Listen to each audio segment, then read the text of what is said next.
आला हजरत फाज़िल बरेलवी की बारगाह में ये हमारे इश्क و मोहब्बत आप बयान कीजिए। दुनिया के अंदर किसी ने लाल किले को आला कहा, किसी ने कुतुब मीनार को आला कहा, किसी ने ताजमहल को आला कहा, किसी ने बनारस की सुबह को आला कहा, किसी ने लखनऊ की शाम को आला कहा।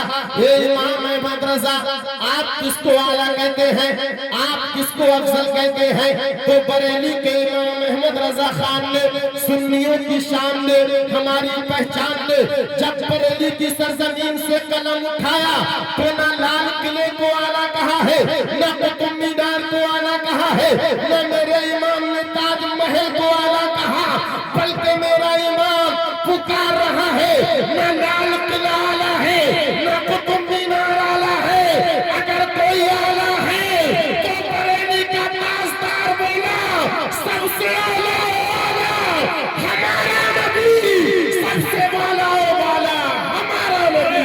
नारे तकबीर, नारे रिसालत, पैगाने गौसे आज़म, मसलके आला हजरत उर्से सैयद रंगीले शामिया हुजूर हजरत अल्लामा मुफ्ती शमशाद मंदरी साहिब किबला।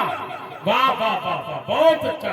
इसीलिए आला हजरत ने अपने आका की तौसीफ बयान की, तारीफ बयान की और हमारे कुलूब व अज़हान के अंदर इश्क़ रिसालत को डाल दिया।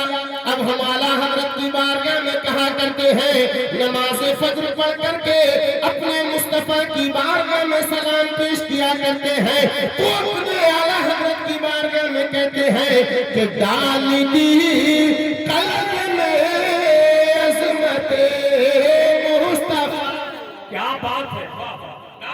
के बोले सुभान अल्लाह के डाल दी कल्ब में अज़मत मुस्तफा सैयदी आला हज़रत लाखों सलाम, सैयदी आला हज़रत लाखों सलाम।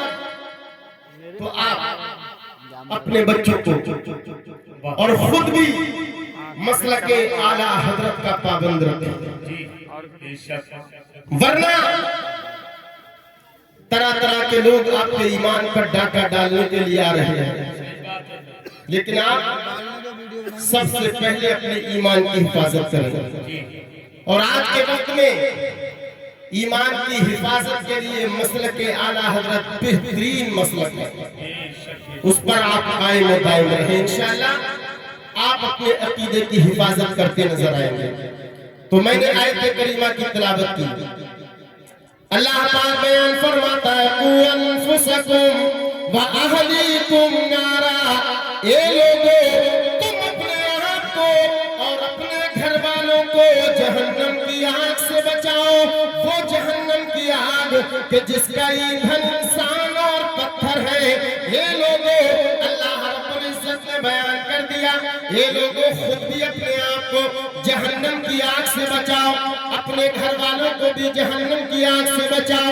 ये लोगों, हदीस पाक के अंदर मेरे आका करीम सल्लल्लाहु तआला अलैहि वसल्लम इरशाद फरमाते हैं, कुल्लुकुम राइन व कुल्लुकुम मसऊलुन अन रइयतिही, कि तुम में से हर एक अपने घर का मुखिया हुआ करता है, तुम में से हर एक अपने घर का मुख्तार हुआ करता है, तुम में से हर एक अपने घर का अधिकारी हुआ करता है। और मेरे आका बयान करते हैं, हर मुखिया से उसकी रियाया के बारे में मालूम किया जाएगा, बाप से मालूम किया जाएगा, उसकी औलाद के ताल्लुक से बड़े भाई से मालूम किया जाएगा, उसकी छोटे भाइयों के ताल्लुक से शौहर से मालूम किया जाएगा, उसकी बीवी के ताल्लुक से। अल्लाह अकबर। ये लोगों, मतलब ये है कि तुम भी अल्लाह ताला के अहकाम पर अमल करो, अपने घर वालों को भी अमल कराओ, खुद भी अल्लाह रब्बुल इज्जत के फरामीन पर अमल करो,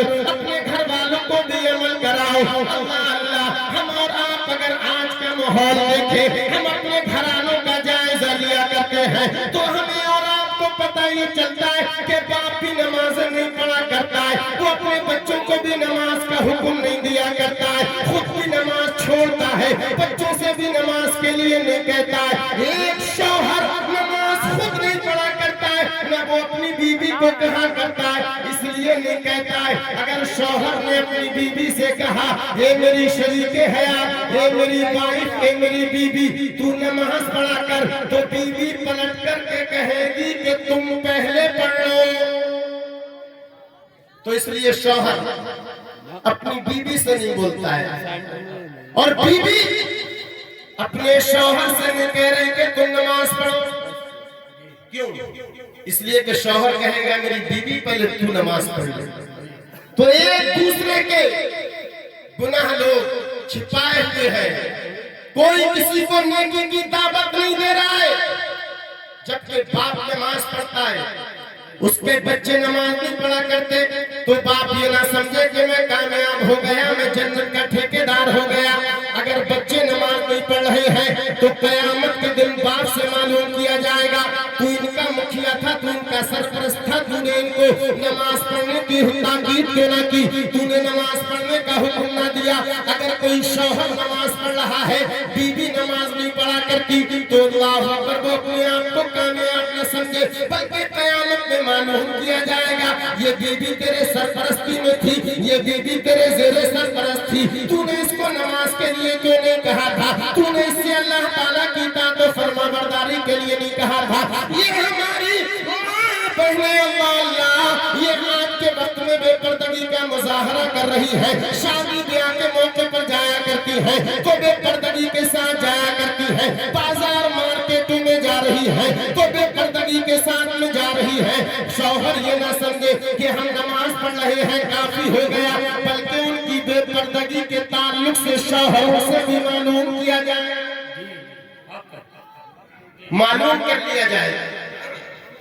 आज हमारे ये छोटे छोटे बच्चे और ये हमारी नस्लें नौजवान शराब के आदी हो गए।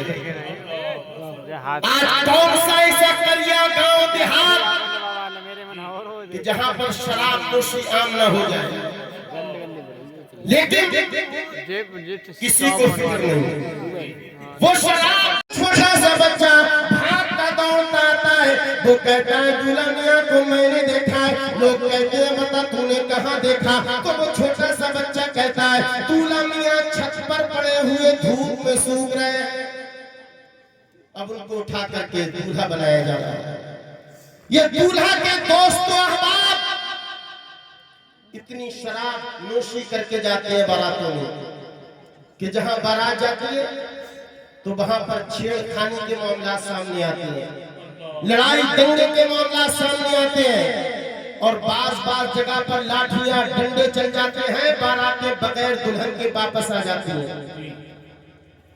आप अपने बच्चों से क्यों नहीं कहते? आज ये नौजवान चौराहों पर, गलियारों पर, नालों पर, खेतों में बैठ बैठ कर रात के 12-12 बजे गरीब पराई बहनों से बातें किया करते हैं। ये रात के 2 बजे घर के अंदर घुसा करते हैं। कोई बाप अपने बेटे से क्यों मालूम नहीं किया करता है, ये मेरे लाल, ये रात की तारीकी, ये रात की तन्हाई, पूरी दुनिया अपने अपने कंबल और लिहाफ ओढ़ करके जाने में अपने घर के अंदर कैदो बंद है, सब आगोश से नींद हो चुके हैं, लेकिन तू रात के 2 बजे, रात के 1 बजे बाहर क्या किया करता है? कोई अपनी औलाद से पूछने के लिए तैयार नहीं है। अल्लाह अकबर, ये बाप सुबह को उठा करता है, अपने काम पर चला जाता है। अब ये बेटा 10 बजे 12 बजे बिस्तर से उठा करता है, उस वक्त में चाय पी करके फिर बाहर आ गया। अल्लाह अकबर, हमने मालूम नहीं किया ये मेरे बेटे तू रात की तारीखियों में क्या किया करता है, तेरा याराना दोस्ताना कहाँ पर है, तेरी उठक बैठक कहाँ पर है, हम मालूम नहीं किया करते हैं। नतीजा ये निकलता है कि ये हमारा बच्चा जिस पर हमने कंट्रोल नहीं किया, जिसकी हमने अच्छी तरबियत नहीं की, जिस पर हमने नजरें अमीन न रखी, वो अपने वक्त का ताबू बन जाया करता है, अपने वक्त का जुआरी शराबी कबाबी बन जाता है। मेरे बुजुर्गाने मिल्लत इस्लाम, बुजुर्गाने दीन समझ کر لو اگر تم یہ چاہتے ہو کہ یہ تمہاری اولاد تمہاری تعظیم کرے، تمہاری عزت کرے، تمہاری فرما برداری کرے، بڑھاپے میں تمہارا ساتھ دے، تو تم اس اولاد کی اچھی تربیت کر لو، ان کو مصطفیٰ کا پیغام دے دو، ان کو اولیاء اکرام کی سیرت دے دو، تاکہ یہ بچے دنیا میں بھی تمہارے کام آئے، مرنے کے بعد آخرت میں بھی تمہارے کام آئے۔ نعرہ تکبیر، نعرہ رسالت، پیغام مذہب اسلام، مسلک اعلیٰ حضرت علامہ مفتی شمشاد منظری صاحب قبلہ، فیضان عرس مقدس، نعرہ تکبیر، آمد شہنشاہ ترنم غلام نور مجسم صاحب قبلہ، حضرت غلام نور مجسم صاحب قبلہ، فیضان اولیاء اکرام، نعرہ تکبیر، نعرہ رسالت۔